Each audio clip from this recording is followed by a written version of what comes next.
Okay, good evening, my Auckland Grammar School fellow old boys. I'm deeply honoured to accept this award of the Ad Agusta, particularly because it's been given for a lifetime of achievement rather than for some particular event in my professional life. Before I go on and tell you about my professional life, I'd just like to tell you about my personal life. I grew up on a dairy farm in Rapparoa, which is south of Rotorua and Hamilton, and at 15 I sat the school certificate examination. I did rather well for a person from a country school, particularly in mathematics. My parents were dairy farmers, although my mother was one of the two teachers at the Rapparoa District High School, as it was then known. It's now known as Rapparoa College. And she happened to know Henry Cooper, who was the headmaster of Auckland Grammar School at the time. And so she phoned up Mr. Cooper and said, well, I've got this son who did rather well in school certificate, particularly in mathematics. What should I do with him? And he said, well, send him up here. So I went to Auckland Grammar School. That's the story of how I got to Auckland Grammar School. And I spent 2 years at Auckland Grammar School in the sixth and upper sixth forms. The first year was one of utter shock and panic because I was introduced to material that was well beyond anything that I'd experienced at Rapparoa District High School. And the second year I sort of landed on my feet and I did okay, but I was still stretched. From there I went to university, and I went to the University of Auckland, where I received a bachelor's degree in 1965 and a master's degree in 1966 in chemistry. And then I went over to Canada to the University of Calgary and received a PhD in chemistry in 1969 in physical organic chemistry. In terms of my professional accomplishments, my first job, and those were desperate times in the late 1960s in finding any employment for a scientist. But my first job was as an assistant research officer at the White Shell Nuclear Research Establishment of Atomic Energy of Canada in Pinawa, Manitoba, which is about 70 miles northeast of Winnipeg. Along with Nova Scotia's, Winnipeg has the reputation for being the coldest major city on earth. And I can tell you I saw 50 below zero. And now that was too cold for a Kiwi, and so I migrated south to Victoria University in Wellington as a lecturer in chemistry, and I stayed there for 3 years until 1975. From there I returned to Canada and was a senior research associate in the Alberta Sulphur Research Limited and an honorary associate professor at the University of Calgary. From there, in March of '77, I moved to SRI International in Menlo Park, California. SRI was, the full name is Stanford Research Institute. It grew out of Stanford University, and I was employed there as a senior metallurgist. And then I was offered the directorship and professorship of the Fontana Corrosion Center of Ohio State University in March of '79, and so I took that and moved to Columbus, Ohio. And I was there till '84 when I got enticed back to SRI International to help re-establish the chemistry laboratory and the materials research laboratory. And so I was director of those two laboratories until 1991. In 1991, and while I was at SRI, I was also deputy director of the Physical Sciences Division. In 1991, I moved to the Pennsylvania State University in State College, Pennsylvania, as a professor of material science and engineering, and also as director of the Center for Advanced Materials. And I stayed there until January '98, where I moved back to SRI. They wanted me to come back and help re-establish the division on a sound financial basis.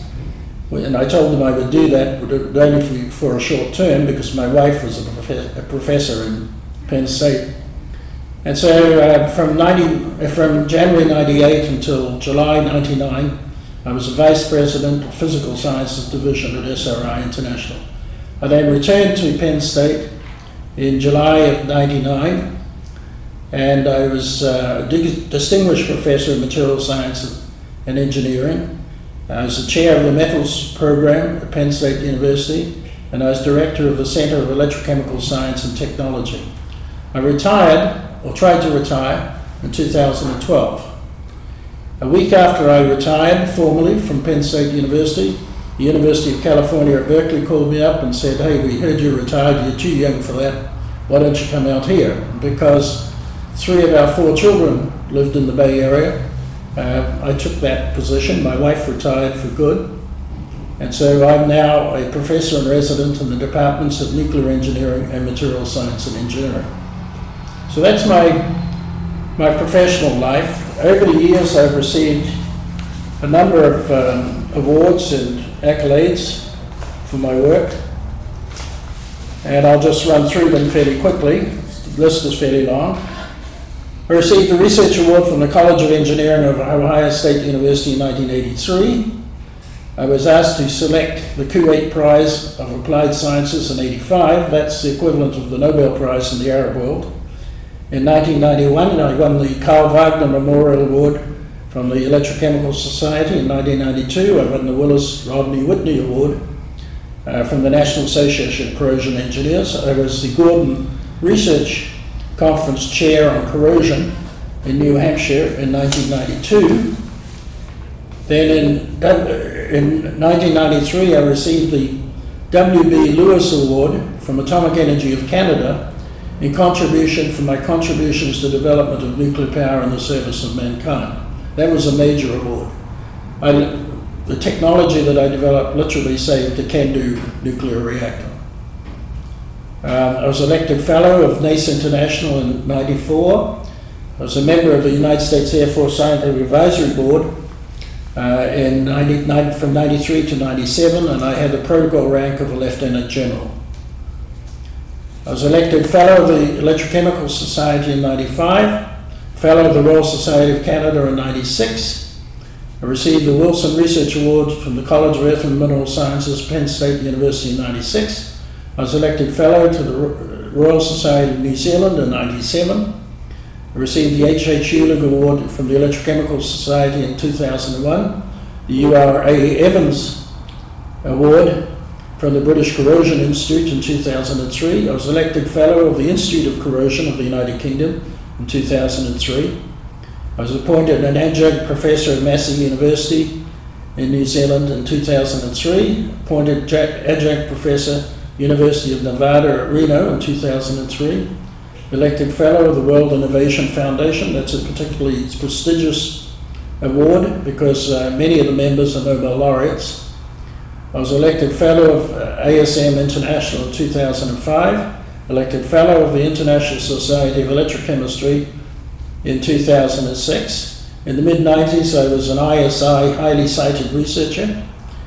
In 2007, I won the Kawazimi International Award in Fundamental Science. It's a United Nations award, but it's administered by IROS in Iran, and my wife and I actually traveled to Iran to receive the award, and I actually spent about 20 minutes talking to the president of Iran. From 2007 to 2010, I was a trustee of ASM International. ASM is the American Society of Materials. I was appointed chair professor at King Fahd University of Petroleum and Minerals at Dhahran, Saudi Arabia from about 2008 to 2010. I spent 3 months a year there. In 2010, I received the Li Sun Research Award from the Chinese Academy of Sciences and spent 4 months in Shenyang in China. I was inducted Doctor Honoris Causa by INSA Lyon in Lyon, France in 2011. That's a university. In 2011, I was nominated for the Nobel Prize in Chemistry by the Indian Institute of Science, which was an official nominator of Nobel laureates for that year. In 2012, I received the Faraday Memorial Trust Gold Medal from SACE.